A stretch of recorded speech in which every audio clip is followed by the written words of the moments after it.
In today's video, I'm going to teach you how to make a GIF in Photoshop. We'll start right from opening your files and go all the way through exporting a loop-ready GIF you can share anywhere. First, launch Adobe Photoshop. Head to File, then Open, and choose either the images you want to turn into an animation or a single video file. If you're using multiple images, they'll open as layers. If it's a single image, you'll have one layer to work with. If you're working from one image and want a simple effect, duplicate the layer so you have 4 copies in the Layers panel.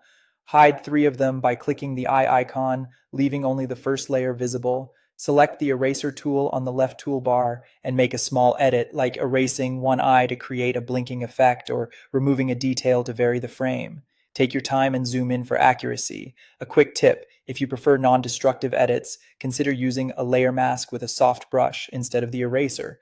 When you're done, make all layers visible again. Next, open the Timeline panel by going to Window and choosing Timeline. In the Timeline panel, click Create Frame Animation.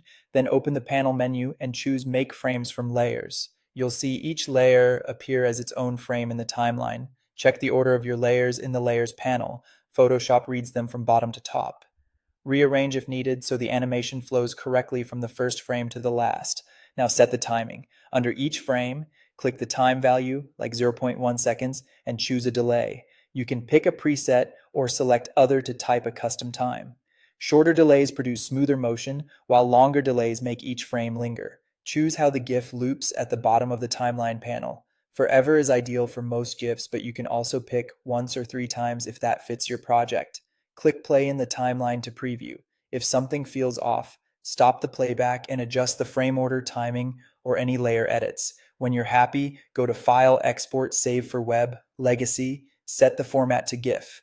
Choose a colors value between 128 and 256, enable dither if you want smoother gradients, and adjust image size if you need a smaller file. Click Save and pick a destination. Finally, test the GIF by opening it in a web browser to confirm it plays and loops correctly. And that's it. If you found this tutorial helpful, don't forget to like this video and subscribe to my channel for more Photoshop tips and tutorials.